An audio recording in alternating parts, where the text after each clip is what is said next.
One আজকে অনেক অনেক আমার ছোট বোনদেরকে মিস করতেছি। তো আসলে সেই জন্য তাদের হাতের পিঠা অনেক খেয়েছি, বা আমাকে আমার বোনরা ভালোবেসে অনেক সময় ভাই কি পছন্দ করে, ভাই কি খেতে চায়, সেটার জন্য অনেক সময় আমার ছোট বোনরা আমাকে সবজি পিঠা বানিয়ে খাওয়াতো। তো আসলে আমার পছন্দের পিঠাটা বিশেষ করে ছিল সবজি পিঠাটা, একটু জাল জাল হতো।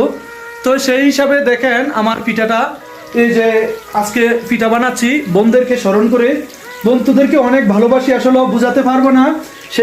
সেই জন্য তোদের স্মরণ করে আজকে আমার এই সবজি পিঠা বানানো। এই যে সবজি পিঠার কাই, এখানে যে সবজি পিঠা বানিয়েছি। তো বিশেষ করে বোন, তোদেরকে খুব খুব ভালোবাসি। আজকের সবজি পিঠাটা আমি আপনাদের সাথে তুলে ধরতে চাচ্ছি, যে এই জন্যই আমি আমার বোনদেরকে খুবই ভালোবাসি। আসলে তাদেরকে আমার জীবনের চাইতে আমি অনেক ভালোবাসি, তাদেরকে খুব মিস করতেছি। তাদের কথা মনে পড়ে আজকে আমার অনেক অনেক কান্না আসছে, আমি অনেকভাবে কান্না করেছি, আসলে বলে বোঝাতে পারবো না। সেই জন্য বলতেছি ভাই, আপনাদের যাদেরই বোন আছে তাদেরকে কমপক্ষে অন্ততপক্ষে মাসে একটা বার হলো তাদের খোঁজ নেবেন। আসলে ওই বোনদের কেউ নেই দুনিয়াতে, তারা বাবা মায়ের পরে তাদের বড় ভাইয়ের কাছে আশা করে যে ভাই যদি তাদের কোনো খোঁজ নেয়। আসলে একটা ভাই যদি কখনো বুঝতে পারতো যে বোনরা কতটুকু ভাইদের জন্য অপেক্ষা করে, তো তাহলে আমার মনে হয় প্রতি মাসে কমপক্ষে একটা বার হলেও ওই বোনদের সাথে ভাই দেখা করতো।